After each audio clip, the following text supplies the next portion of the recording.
There are a couple we need to make today. We're going to synthesize and then we're going to sample. So first I'm going to go to File New to make a brand new fresh document. And I'm going to go to the gradient tool. I'm going to make sure I use radial shapes today. There you go, not linear and bilinear like we talked about recently, okay? Make sure it's R-A-D-I-A-L. Okay, I'm going to find a gradient with lots of colors. All right. I'll start in the middle and go toward the outside. Make sure the circle doesn't go past the edge. See how this is going past the top and the bottom? So I'm going to make it small enough I can see the whole circle. Extremely important for what we're doing. Enter. Next thing I want to do, you can go to colors and hue if you want to change like what the color configuration is. Okay, I'm going to go with like a greenish kind of, yeah. All right, now we're going to go to warp, which looks like an ocean wave. The shortcut is W, okay? Or if you can't see it on your toolbar because it's gone for some reason, you go to tools and transform and warp, yeah. Anyway, so you can go there, go to the ocean wave, or just hit W. Okay, so it says move, so I'm going to keep move for now, and I'm going to go straight from the center, hold it down like you're painting, and go straight toward the outside. Dunk. Center, outside. Center, outside. Center, outside. Center, outside. So just keep doing that. And then, between the spikes that you've created, go from the outside to the center, so hold it down and paint toward the center. So it's outside, center, in between.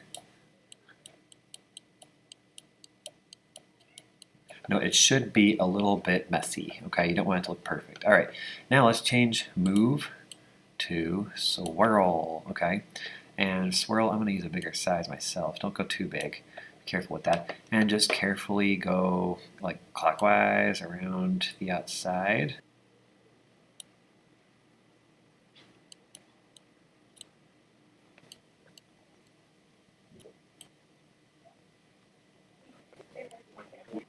Swirled enough for me. Let's go over to the blur tool. It looks kind of like a finger smudging paint. Make sure you have a really fuzzy brush for this one. And then every time you have one of these little like flares coming off, go ahead and grab that and just pull it out. Okay. That. Dunk. And then if you have spikes on the inside, it's a good idea to pull those out too. All right. And so that's pretty much it. You've created your fireball. So go ahead and save and export that. If you would like to take out the background, you can use the magic wand and then edit, clear. Make sure you put an alpha channel on. I cleared it and it got to white because I don't have an alpha channel. So layer transparency, add alpha, and now when I say delete, it's a little bit cool. So anyway, you don't have to do that, but that is how you do it if you want to make something that you can put into one of your games as a sprite or whatever. You know, that's a nice thing to have. Okay, let's import a graphic. Okay, so I'm going to grab a face from your faces. If you saw that faces folder, you're going to use a face. So grab somebody's face or take a picture of your face if you'd like to. Please do not use your classmate's face. And drop the face on this little puppy dog right above the tools. Okay, and it will make a new file. If you drop it in the window, it will make a new layer in the same file, and you don't want that. All right, so these are just volunteers who've put their pictures up for Creative Commons use.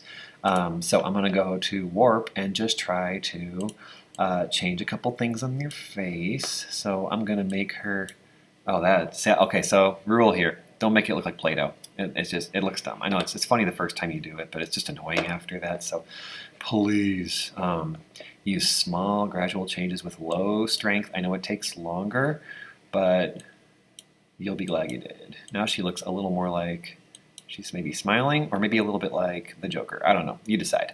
Okay, that last one was no. Okay, other things to try. I like using grow with a slightly bigger radius. If I take radius, right, okay, so size, there we go. So I'm just going to make a small circle right here in her eyeball and just make her eyes a little bigger. There we go. It doesn't look too much like an alien. Yeah, there we go. She has bigger eyes. And if you're feeling really crazy, you can move some weird stuff if you play around for a while. Just try to make it look as realistic as you can. That's your challenge. But I can do things like big enough size. I can just grab her, oh, no. Okay, I'm going to grab her earring and pull her earring over here. Here we go. But now I'm going to go to erase warping and just carefully paint where her earring used to be, and now she has another earring on her face. I'm not totally sure. It looks like an ear. He's kind of like embedded in there, like a. Oh well. Okay, so I can do that to pull her eye up onto her forehead, and then erase where her eye used to be. And while we're talking about it, that sounds fun. Okay, so it's hard to move an eye and keep it looking kind of eye-ish, but with a little practice, hopefully. All right, now I'll go to Remove Effect.